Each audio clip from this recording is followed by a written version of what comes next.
Hello, everybody, and welcome to the House of Representatives. And yes, we're back on the floor. This is your State Representative, Condotta, with a weekly update. Well, we're almost to the end of the ride, we hope. And what's happening right now is the Senate bills have come over and have gone through the process. Today's actually cutoff day, so everything's coming out of committee, and we'll move back to the floor to vote on the Senate bills. If you remember, we voted on the House bills a few weeks ago.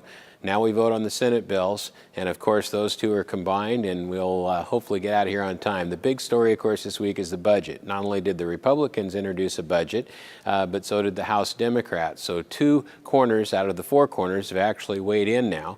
There are substantial differences between the two budgets, and there will be another budget from the Senate next week, and that will have to be reconciled also. So somewhere in that mix over the next 2 weeks, we will bring that all together, hopefully, and get out of here on time. Now, we had a favorable revenue report that makes that much easier and much more possible.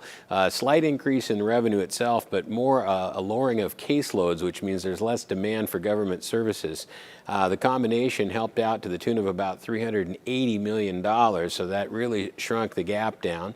And so the current budget cuts are a little less than expected. We do have some additional funds, it looks like, available, and that should get us out of here on time.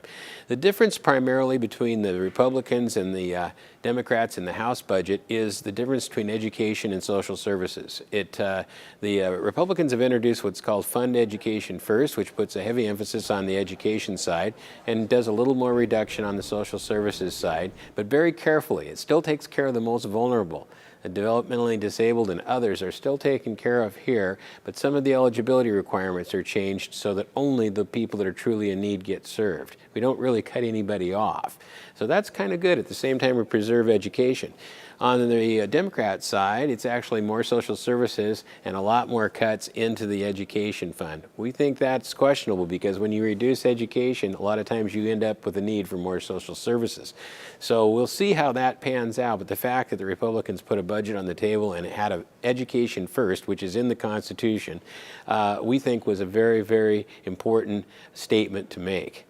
There are other bills floating around outside the budget that will still come and go, some very controversial ones, including funding, mandatory funding for abortions and insurance. That one's still out there. And of course, the gay marriage bill is now in the potential of a referendum. There are signatures being gathered to put it on the ballot. So the controversy is not over here in Olympia, and the budget will have to be negotiated over the next few weeks. So we are not done yet, but it is based on what we're seeing, it is more likely that we will get done on time. We'll keep you posted over the next couple weeks. Thanks for listening. This is Condotta. We'll see you next week.